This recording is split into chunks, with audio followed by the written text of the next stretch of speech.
இப்போ நாட்டுக்கோழி முட்டையில் நம்ம மசாலா பண்ண போகிறோம். இப்போ நம்ம வீட்டில் கோழி முட்டை விட்ருக்கு, அதை எடுத்து ஃப்ரெஷ்ஷாக நம்ம பண்ணலாம்.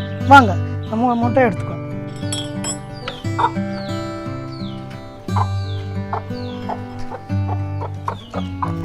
நாலு முட்டை இருக்குது.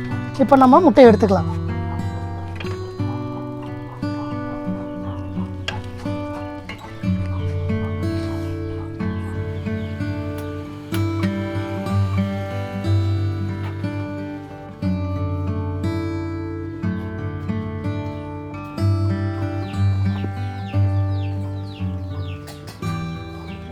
இப்போ நாட்டுக்கோழி முட்டையை நம்ம வேக போட்டோம். இப்போ அதை சின்னதாக ஒரு மசாலா மாதிரி பண்ணிக்கலாம். வாங்க கொஞ்சமாக எண்ணெய் ஊற்றிக்கிறேன். கொஞ்சமாக சோம்பு போட்டுக்கலாம். கருவேப்பிலை, பச்சை மிளகா,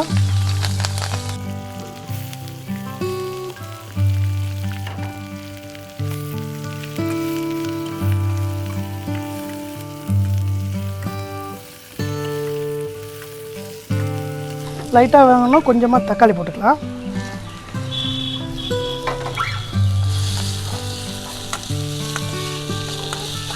லைட்டாக கொஞ்சமாக உப்பு ஆட் பண்ணிக்கிறேங்க.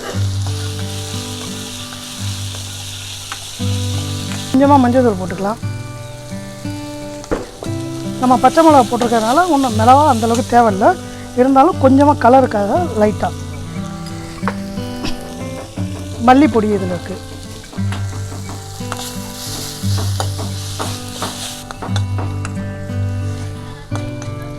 இதில் நாங்கள் ஜிஞ்சர் கார்லிக் பேஸ்ட்டு போடல. நீங்கள் எல்லோரும் கேட்கல ஏன் ஜிஞ்சர் கார்லிக் பேஸ்ட்டு போடலன்னு. இது இந்த முட்டை அப்படியே வெவச்சி போட்ட முட்டைனால ஜிஞ்சர் கார்லிக் பேஸ்ட்டு போடாமல் போடனாவே நல்லா தான் இருக்கும். உங்களுக்கு தேவைப்பட்டால் நீங்கள் ஆட் பண்ணிக்கலாம். ஓகே, இப்போ நம்ம முன்னாடியே வெவச்சி உரிச்சி வச்சுருக்க நாட்டுக்கோழி முட்டையை போட்டுக்கலாம்.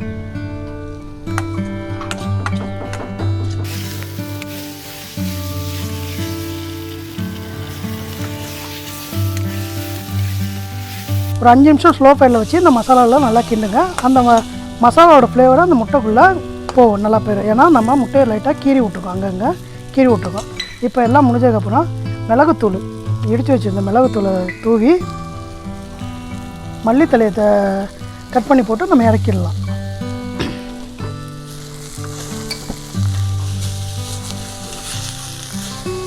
அவ்வளோதான், ரெடி ஆகிடுச்சுங்க.